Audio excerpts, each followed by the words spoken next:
बात होती है भाई बराबर का चुनाव हो, सबकी बात सुनो, जिसकी बात बढ़िया लगे उसकी बात पे अमल करो। ये भी अपना काम गिनवाते बीजेपी वाले, कहते हैं हमने 10 साल में ये काम कर दिए, आने वाले जो है 5 साल में हम ये काम करेंगे, ये काम करेंगे। एक भी काम नहीं गिनवाते जिसका संबंध जनता के जीवन से है, जिसका संबंध हमारी रोजी और रोटी से है। ऐसे किसी भी काम को वो ना गिनवाते, ना पिछले 10 साल में उन्होंने कभी भी ये काम किया है। और बोलने में तो बहुत तेज है। जब सिलेंडर 390 रुपए का मिलता था तब सारे बीजेपी वाले लाइन में लग के सिलेंडरों के ऊपर बैठ बैठ के कितने प्रदर्शन करते थे। आज सिलेंडर 1100 रुपए का हो गया है।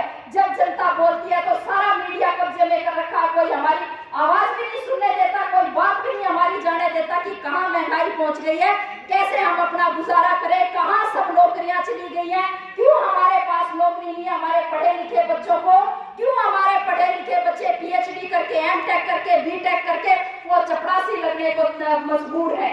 और भाई बात इतनी नहीं है, बात यह है कि कानून पास कर रहे हैं संसद के अंदर मजदूरों के 4, और जो मजदूर नहीं आवे तो सोचा हमारा क्या लेना देना इस कानून से।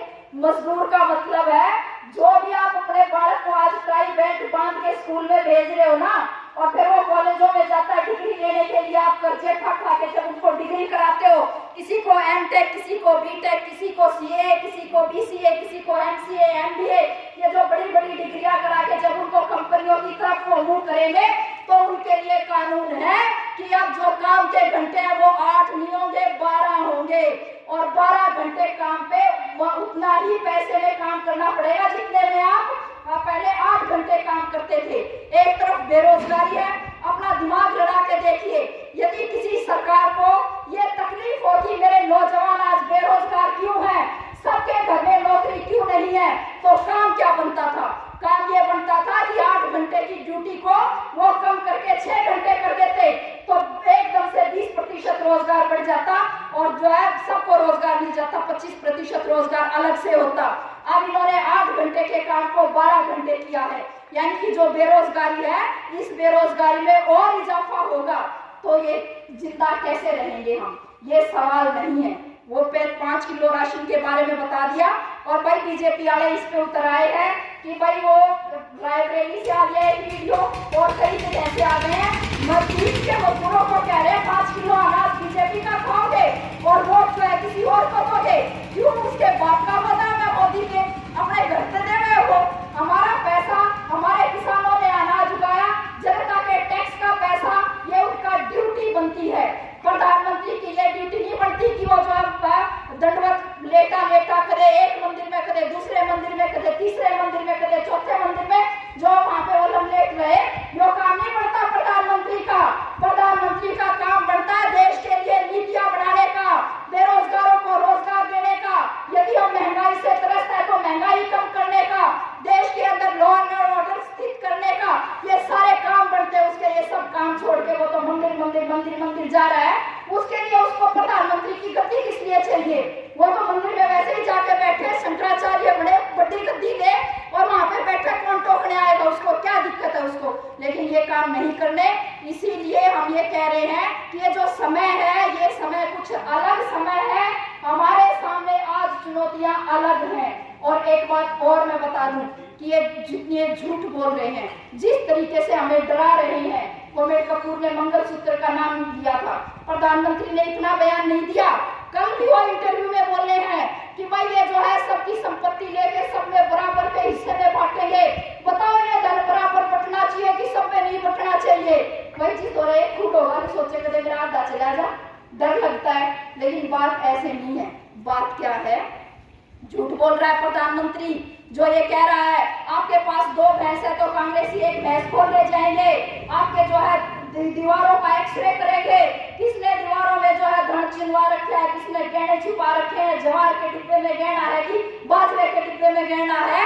हम मोदी जी को भी बताना चाहते हैं, मोदी जी गलतफहमी में हो, जिनके साथ आपकी यारी दोस्ती है यो काम तो वो कर रहे हैं, उनके पास है धन दीवारों में चिनवाने के लिए, उनके पास है सोना दीवारों में चिनवाने के लिए, डिब्बों में छुपा के रखने के लिए, जमीन में गाड़ने के लिए। आम इंसान तो अपने 2 वक्त की रोटी के लिए संघर्ष कर रहा है।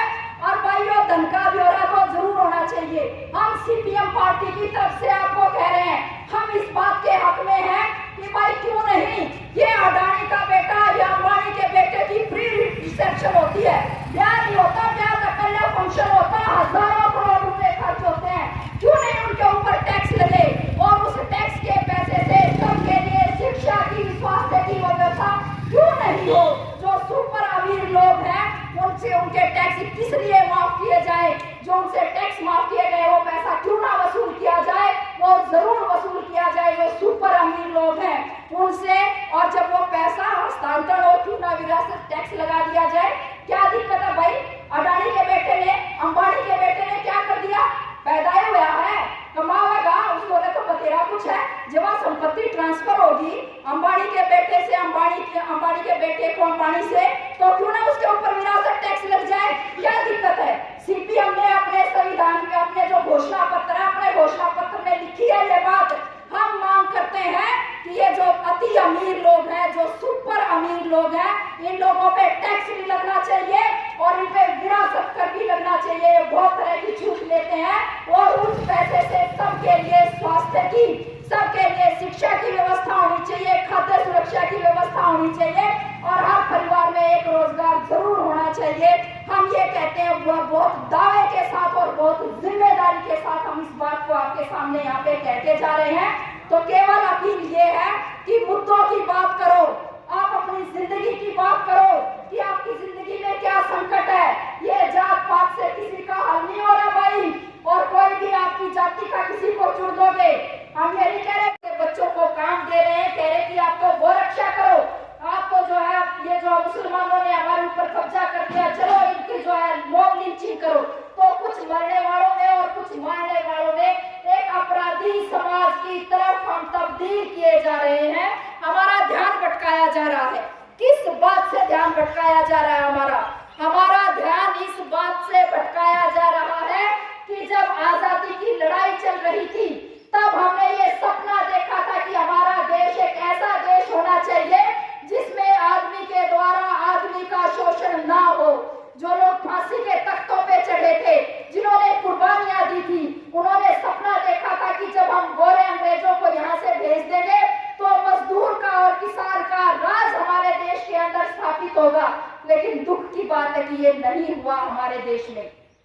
केवल इतनी बात नहीं है, उस समय पे आजादी के आंदोलन के समय पे एक तरफ मजदूर संघर्ष कर रहे थे 8 घंटे काम के कानून के लिए, दूसरी तरफ किसान संघर्ष कर रहे थे वो अंग्रेजों का जो लगान था उसके खिलाफ और वो अपनी मनमर्जी की खेती करने के लिए, तीसरी तरफ राजा राम मोहन राय जैसे ज्योतिबा फुले अंबेडकर जैसे लोग हैं वो जाति उन्मूलन के खिलाफ संघर्ष कर रहे थे। वो कह रहे थे कि जाति प्रथा खत्म होनी चाहिए और भगत सिंह जैसे, अशफाक उल्लाह खां जैसे, करतार सिंह सराबा, खुदीराम बोस जैसे लोग वो संघर्ष कर रहे थे अंग्रेजों को देश से बाहर भेजने के लिए। ये चौतरफा जो लड़ाई चल रही थी वो चौतरफा लड़ाई का नतीजा था कि हमें आजादी के बाद हमारे देश में एक ऐसा संविधान मिला जिसमें सबकी बात शामिल थी। हमारे देश के संविधान में लिखा गया कि भाई जाति के नाम पे, धर्म के नाम पे, लिंग के नाम पे किसी के साथ कोई भेदभाव नहीं होगा।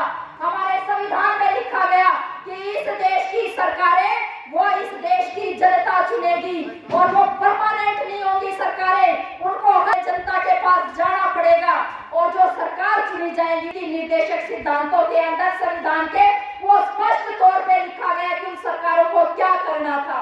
उन सरकारों को कम से कम ये करना था कि हम संतुलित खाना खा सकें हर रोज, हम अपने बच्चों को सही शिक्षा दे सकें, हम हर बीमारी में अपना इलाज करवा सकें और हर एक आदमी अपनी जिंदगी में अपने लिए एक छत जरूर बना सके। कम से कम इतना करना था उन तमाम सरकारों को। लेकिन ये दुख की बात है कि नहीं हुआ।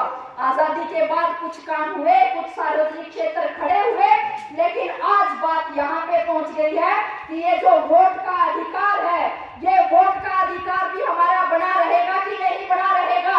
हमारे देश के संविधान के अंदर लिखा गया है कि इस देश का, इस राज्य का, सरकार का कोई अपना धर्म नहीं होगा। हमारे देश के हर एक नागरिक का अधिकार है कि वो किस तरह से पूजा पाठ करना चाहता है, वो कैसे इबादत करना चाहता है, उसकी मर्जी है, या वो नास्तिक है, वो कुछ नहीं मानेगा, वो उसका अपना अधिकार है, उसकी मर्जी है। लेकिन आज इस सब के ऊपर खतरा मंडरा रहा है और इन तमाम चीजों से ध्यान खींच के हमारा ध्यान जो है लगाया जा रहा है हिंदू और मुसलमान पे, ताकि हम वहां सोचते रहे और जो तमाम धन संपदा हमारे देश की इकट्ठी करके चंद पूंजीपतियों के हाथ में दी जा सके, और दी जा चुकी है। ऐसे ही नहीं अडानी जो 629वें नंबर पे था जब मोदी राज में आया, तब आज वो दुनिया का 2 नंबर का सबसे अमीर आदमी बन गया है। सब कुछ बेच दिया गया है देश का, रेल से लेके भेल से लेके तमाम जितने भी हमारे बस अड्डे, हवाई अड्डे, हमारी जो रोडवेज की बसें, तमाम सब कुछ LIC, जितना भी हमारा सरकारी जो भी सिस्टम था तमाम को बेच दिया गया है। सरकारी स्कूलों को बंद कर दिया गया, ये हम अच्छे तरीके से जानते हैं। और अभी तो योजना ला के बंद कर रहे हैं सरकारी स्कूलों को। क्या कह रहे हैं? चिराग योजना लाए हैं, अपने बच्चों को प्राइवेट स्कूल में भेजो, फीस सरकार देगी। और भाई जिनके प्राइवेट स्कूल में जाते हैं बच्चे, उनको उनकी फीस सरकार दे रही है? उनकी तो नहीं देती। फिर इनकी क्यों देगी जो सरकारी स्कूल में को छोड़ के प्राइवेट में जाएंगे? उनकी फीस इसलिए देगी, सरकारी स्कूल पे ताला लगाना है उनको, ताकि सरकारी स्कूल पे ताला लग जाए। जैसे सब कुछ बंद होने लग रहा है, आयुष्मान भारत कार्ड लेके आए हैं, उसमें ऑपरेशन करना हो तो थोड़ी सी राहत है, अन्यथा आपको बुखार हो, खांसी हो, जुकाम हो, यहाँ तक कि हड्डी टूट जाए, दांत का इलाज कराना हो, आपकी सैकड़ों बीमारियां हैं वो कवर ही नहीं होती उसके अंदर, जब तक आप एडमिट नहीं होगे उससे इलाज ही नहीं होना। लेकिन मकसद क्या है? मकसद ये है कि अपने तमाम सरकारी अस्पतालों पे ताला लगे, एक बार प्राइवेट अस्पतालों की तरफ मुंह हो जाए सबका, ताकि सारे अस्पतालों पे ताला लगाया जा सके। और उसके बाद सारी जनता अपने ऊपर है भाई, उनका वो अपने हाल पे है। किसी तक मैं कमाया जा तो खा लियो, ना तो मोदी के लेखे तो कल मरते आज मरो, उसने नहीं है कोई